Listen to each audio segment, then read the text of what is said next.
Good morning guys. આજે આપણા બ્લોગની શરૂઆત કરીએ તો આજે 20મી માર્ચ એટલે આપણે 20 માર્ચે વિશ્વ ચકલી દિવસ તરીકે ઉજવીએ છીએ.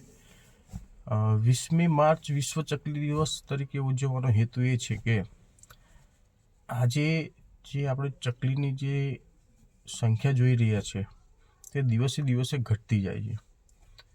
તો આપણે ચકલીઓના સંરક્ષણ અને એને બચાવવા માટે આપણે બધાએ સાથે મળીને પગલાં લેવા જોઈએ.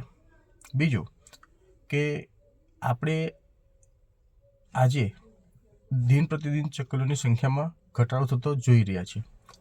હવે એવું થશે કે આવનારી પેઢીને આપણે ફક્ત ચકલીના ફોટા બતાવીને જ કહેવું પડશે કે જુઓ આ ચકલી હતી.